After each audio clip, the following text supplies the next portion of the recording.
baragaruka bati kuki mutamuzanye, bati natwe twemeye niwe. Ibimenyetso ibitangaza akora biragaragaza ko ari we Kristo, nta wundi twategereza. Haleluya, haleluya. Batese arakiza ibyaha, bati cyane. Arakiza indwara, abadayimoni, abasazi, abapfuye arabakiza. Haleluya, amen. Bati niwe Kristo. Batese afite imodoka, batashe. Afite moto, batashe. Afite igare, batashe. Ni gute Mesiya ajya gutura muri kiriya cyaro akamboya ibimenyetso biranga abami n'agafaranga kagomba kuba karimo? Ngiki kizatwica kurebera umuntu mu mafaranga, icyo tuzazira. Kandi iyo ngeso birahari, birahari, buriya birahari, natwe turayigira. Uhagize umuntu uzari ikinyinya akababwira ati ibibura byose bagasabye mbishyizeho, agashyiraho n'ibindi. Akabwira ati afite umugore Dubai. Amagambo rero ubundi baravuga ngo nta n'umukino uzina nabi.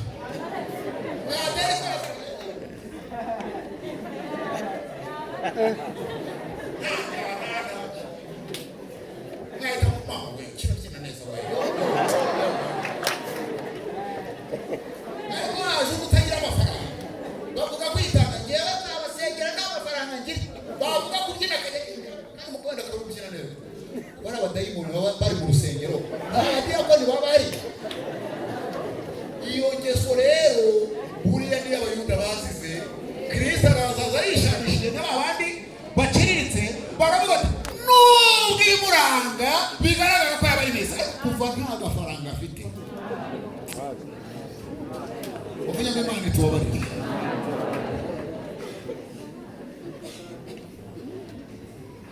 Kayafa ngo abyumve ibyo bintu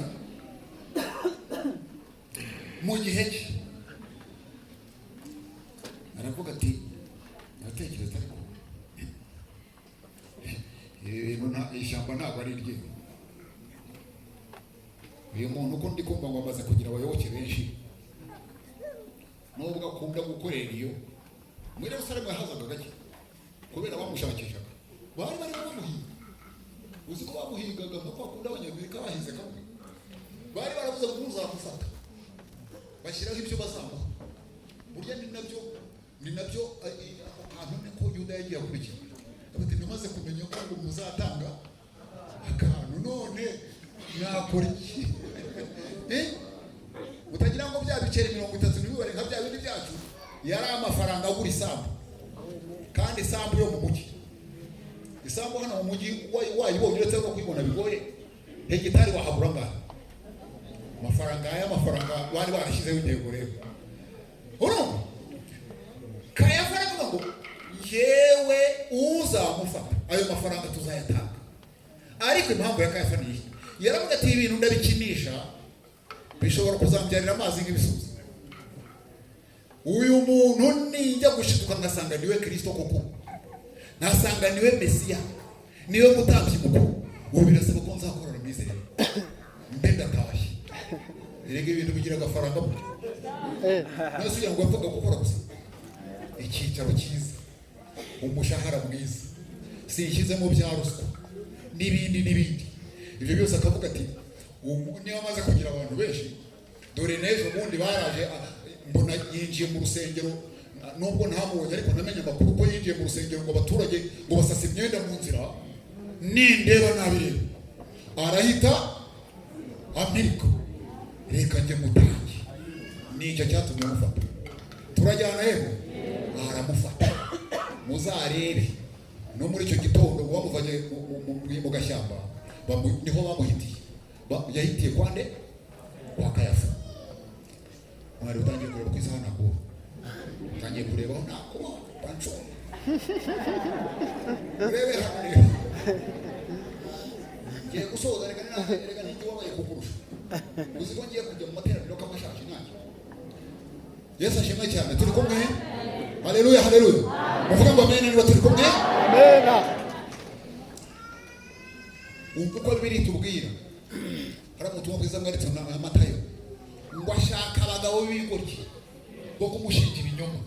Arabashaka arabahiga. Ababwira n'ibyo bazavuga. Ngo abaharaza muri icyo gitondo ngo bateranira kwa Kayafa muri urwo rukerera. Ngo abagabo bose umwakavuga ngo yakoze ngo ntibahuze. Ibintu bikanga uko ari ibintu bagiye bamuteramo. Turi kumwe.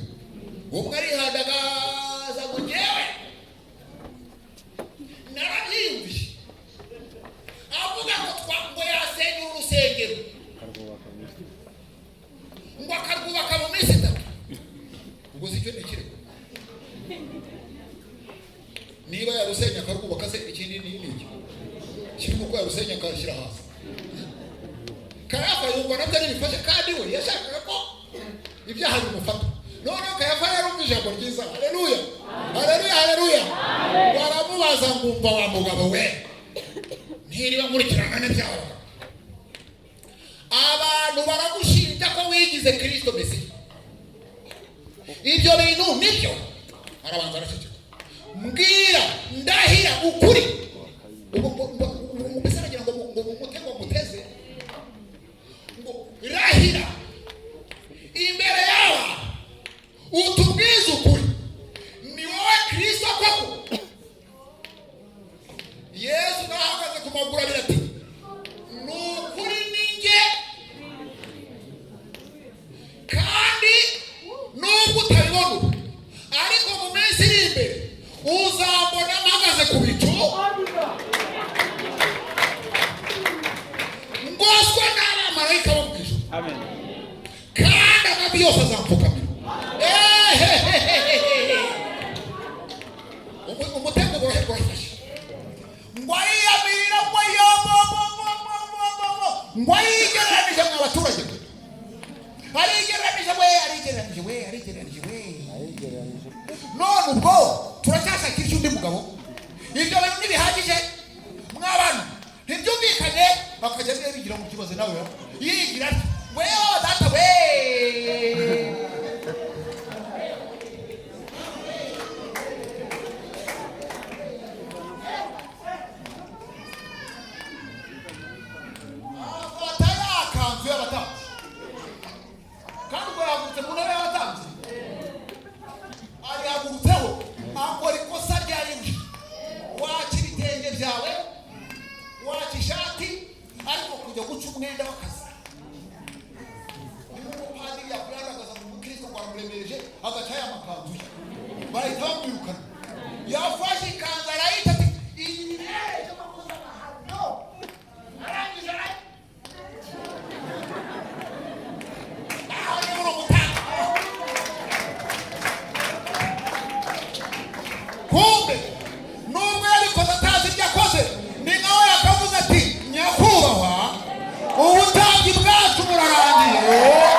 Uhereye none ubutambyi uharuriye kuri Kayafa n'abazongera kubikora ntibizongera kwemerwa. Ubu ubutambyi mukuru ni Kristo. Imana ishimwe. Yesu ashimwe cyane. Ubwo aribwira ngo ugaragikemuye. Kumbe hari ikigiye gukurikiraho. Nubwo umutambyi mukuru yagombaga kuba hari ariko ntacyo yaba amaze hatariho ibitambo. Kuko bagombaga kumuha ibitambo. Ubwo rero icyagombaga gukurikiraho nuko yagombaga no kujya kuba igitambo. Ubutambyi bukuru yarabugabanye hasigaye gushaka igitambo rero. Ubwo niko kazi kari gakurikiyeho. Bamuvanyaho bamujyanye kwa Pilato. Pilato baramuhonda ku byaha bitwasomye. Bamujyanye kwa Herode arahondaguye ushoboye wese. Ubwo bo bazi ngo barikiza umwanzi. Kumbe ni igitambo bari mu bashaka bo batabizi. Imana ishimwe cyane. Ngo bigere mu masaha 9 bamaze kumubamba ku giti hejuru. Haleluya. Yireherezaho amahanga yose. Arangije aravuga ngo birarangiye. Ubundi ngo acuri ku mutwe. Kandi rero ngo bari barwana intambara.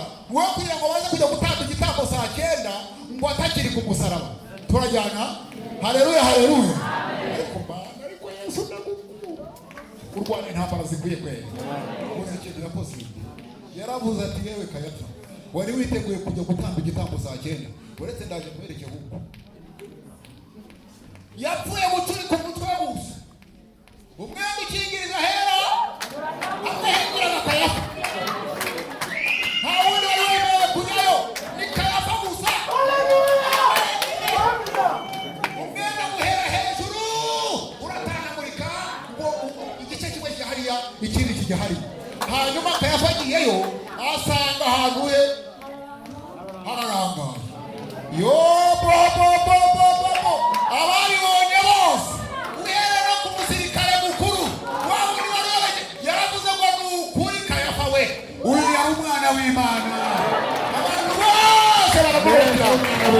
Haleluya. Amen. Yesu mumupe n'amashyi.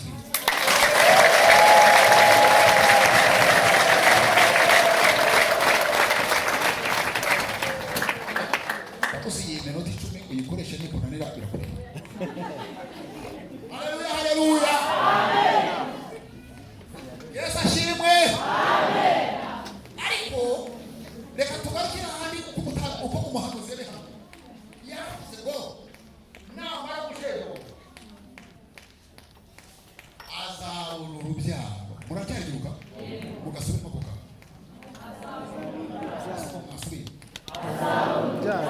Musubiremo. Kuko ngo wacu no mu azabona ibizaturuka mu bize. Buriya rero urubyaro yavugaga ni mwebwe mwicaye hano. Amen. Ni itorero. Amen. Niba ko nabwiye ngo turashaka kongera kwibukiranya isano iri hagati ya Kristo nande ni itorero. Buri umwana ni rawo.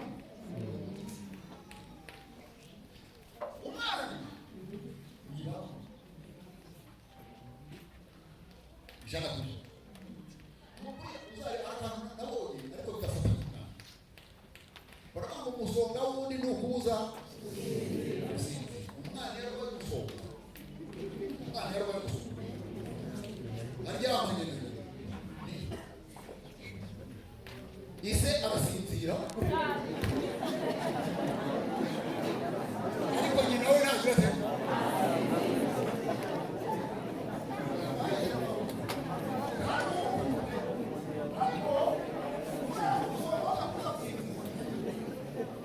ukarara ugerageza ukarara mwicaye ukagera ukabona kampani ihegetse gatora akazi ni kenshi.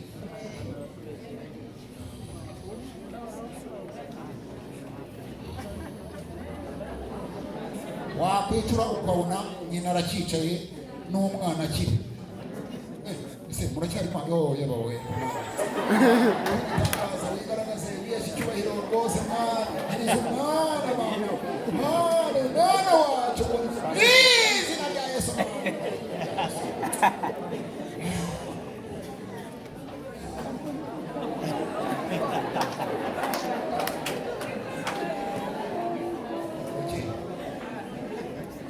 Ariko nyina we ni biri automatic ntashobora gusinzira kuko ni watandukanye.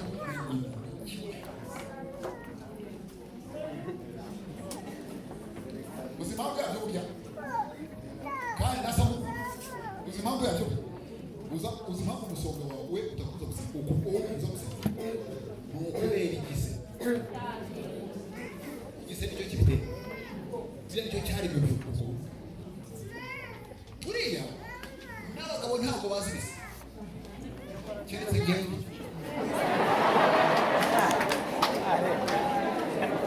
nanjye ni ukubera umwuka wera w'imishuri naho umuntu abagabo bose batinya ibise iyo wumvise ngo umugore agiye ku bise ahita amwirukankana no kwa muganga ubundi akagenda agahagarara hariya hose maze uhagarara aho ngaho ufite n'udukoresho wabishatse nabishatse pe ariko muhande kugira ngo igise kibanza kiveho umwana aboneke abone gutwara ibyuzuye. Igise nacyo abana rero ntabwo bazi isi byari byo n'urubyiruko hano ariko ibise ni ibise abana muzi byo nabyo muzi reka mbabwire ndabisobanura mu buryo bw'abana nyine buryo n'abantu bose ariko mujya mubibona iyo abamama bafite akabebe mu nda yego ubibona nyine kwa mama kwa gafite rero kugira ngo gasohoke mu nda kajye hanze imbaraga zigasohora kakajya hanze bazita ibise ariko niba biba mu mugongo simbizi cyangwa mu nda cyangwa mu mutwe ntabwo bizi icyo nzi neza nuko mbona afite aha ubundi agafata aha noneho ibise bigira puresha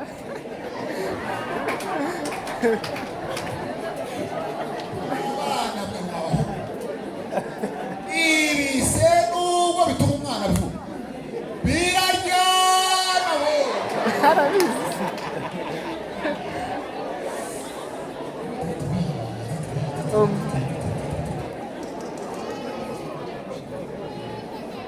uzi ko bitagira ikigereranyo nta mugore namugingo imyaka amaze ni myinshi nta mugore wakubwira ngo igise kiryana kujya nabajije mama y'umwana uzi icyo yashuye kandi ajya kuri utuntu twinshi yarambwiye ngo wakane ndakuzugira umugambi ndabiyambye ngo iki ninzabibaza umugore wanjye ntacyo maze gushaka nza kubaza mudamu igise ibise biryana nk'inzoka biryana nk'iki uzi uko yambwiye kandi ari madamu wanjye ngo ndakwiyama murabishakira iki ariko ngo wajya ureka ibintu byo kwitetesha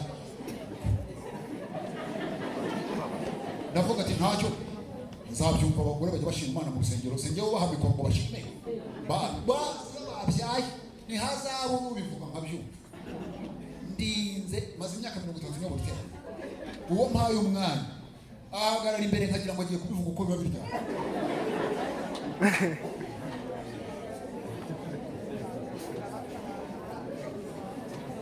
do marina ze dufatanye gushima tware wanjye n'abantu badusanga ngo bazi bivuga tu haleluya turashima Imana ko yaduhaye umwana w'umuhungu byari bikomeye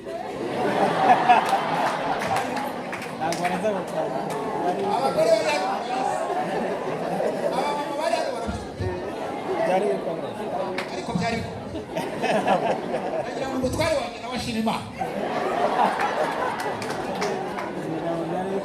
tukaba tugize gute biratuyobeye ariko rata naje kumenya impamvu namenye impamvu batabivuga nta gisobanuro cyabyo birareke birarya arabivuga ko biza ku buryo utabona ikigereranyo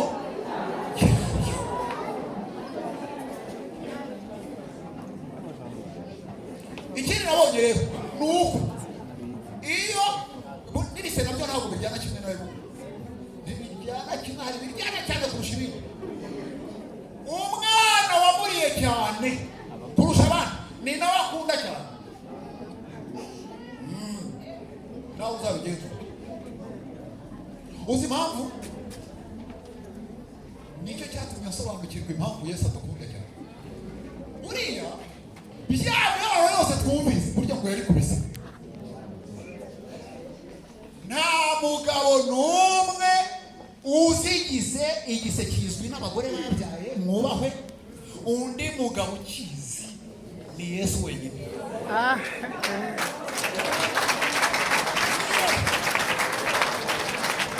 uzumve nawe niyo wibeshye umwana we ukamukoraho ndavuga abamama iyo wibeshye ukamukorera ku mwana yera ninde wumva ndakwiyamye wa mugabo ndakwiyamye ntuzongere kuwukorera ku mwana n'undi munsi kuko ni njyewe uzi